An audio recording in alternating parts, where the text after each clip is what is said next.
Parliament's Committee on Appointments has dismissed concerns that it will just rubber stamp the President's nominees to Cabinet after NASA's leadership in the House restated their MPs will not take part in the vetting.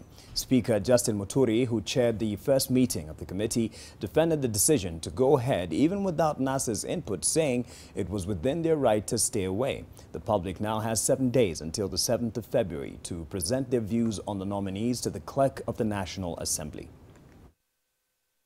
Speaker of the National Assembly, who chairs Parliament's Committee on Appointments, convened the first sitting ahead of the confirmation hearings for the President's picks to the Cabinet. But it's unlikely to be a battle on that front. The committee first has to fight off concerns that it will just rubber stamp the executive selection, given that it is so far a partisan committee made up of just members of Parliament from the ruling coalition. Nani amesema kwamba wale wanajua kupiga msasa wako huko uwanjani? Kama kuna Wakenya ambao wako na hofu, ningewasihi wajue kwamba maswali yale ambayo yanaulizwa, wale ambao wamependekezwa, sio maswali ya kiholela, ni maswali ambayo yamepitishwa katika ile sheria na kuna mapendekezo fulani. Kwa hivyo hiyo msasa itapigwa kabisa vilivyo.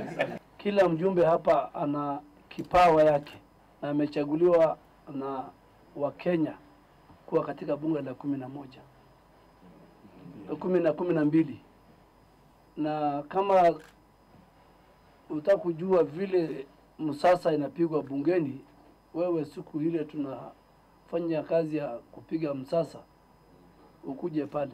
The House approved 16 members from Jubilee. NASA declined to give their names to the 26-member vetting committee, saying they don't recognize the President or his authority to name a cabinet. This morning, I received fresh communication from the leader of the minority coalition, the Honorable John Bandi, restating that position.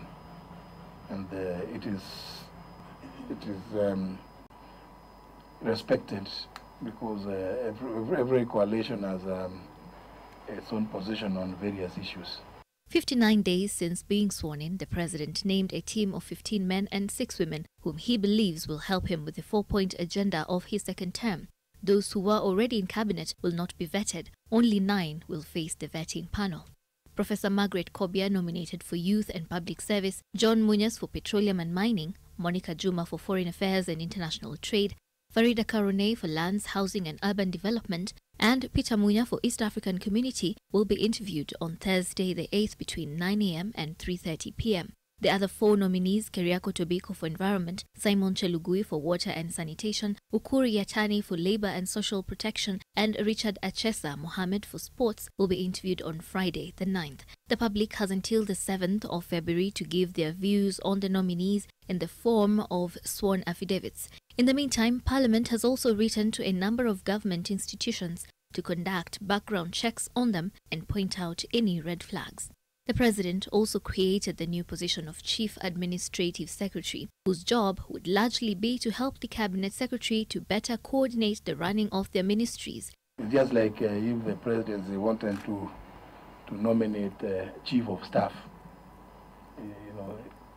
There's no requirement under the Constitution that the Chief of Staff be vetted. Those nominated for Principal Secretary positions will be vetted by the relevant Parliament's departmental committees.